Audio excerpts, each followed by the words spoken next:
से gas enter होती है, इनलेट है, यहाँ 1.5 से 2 बार प्रेशर पे हम TNG देते हैं। ये फिल्टर है जो गैस को फिल्टर करेगा, 50 माइक्रोन का इसका स्पेसिफिकेशन है। ये है initial PRV, pressure regulating valve. ये जो यहाँ हम 1.5 से 2 मिली बार दे रहे हैं, ये इसको 100 से 150 मिली बार में रिड्यूस करता है। फिर ये प्रेशर गेज है, यहाँ प्रेशर ट्रांसमीटर लगता है। ये है हमारा ZPR, जीरो प्रेशर रेगुलेटर, जो यहाँ से 100 से 150 मिली बार पे हमने डाउन किया था। ये इसको और रिड्यूस करके एटमॉस्फेरिक प्रेशर पे ले आता है, क्योंकि हमें गैस को इंसर्ट नहीं करना, गैस इंजन सक करता है अपने आप। ये है हमारा सोलोनेट वाल्व, जो जैसे ही गैस फ्यूल मोड में जनरेटर आएगा ये ऑन हो जाता है, अदरवाइज ये ऑफ रहता है। ये है मॉड्यूलेटिंग एक्चुएटर। ये गैस जनरेटर के ऊपर कितना लोड है उसके अकॉर्डिंग ये गैस की सप्लाई को रेगुलेट करता है। फिर इसके बाद फ्लेक्सिबल ड्राइव के थ्रू ये एयर गैस मिक्सचर में इंसर्ट हो जाता है, जो इंजन की इनटेक लाइन में लगता है। तो ये जो आपके 5 मिक्सचर है, ये अलग अलग रेंज के हिसाब से है? हाँ, ये अलग अलग रेंज के, अलग अलग मॉडल्स के। अच्छा। कुछ इम्पोर्टेड है, कुछ हमारे यहाँ इन हाउस डेवलप करे हुए हैं। ये हमारा कंट्रोल पैनल है, जो यहाँ से डिफरेंट सेंसर लगते हैं गैस ट्रेन में या जनरेटर में, सबकी फीडबैक यहाँ जाती है।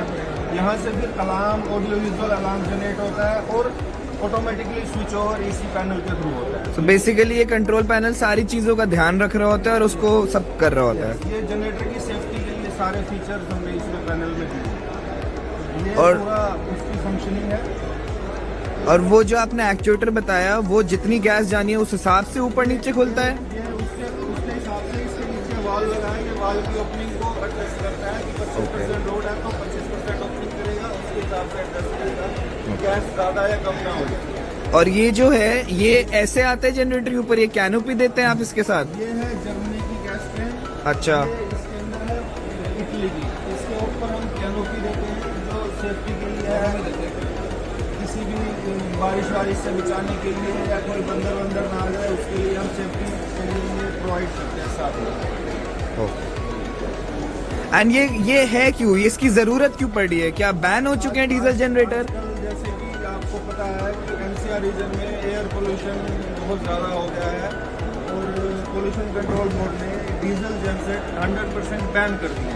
आप 100% डीजल पे जनरेटर नहीं चला सकते। तो ये पूरी दिल्ली के लिए है? पूरा NCR के लिए है, इवन अब बाहर के स्टेट्स में भी आ रहा है।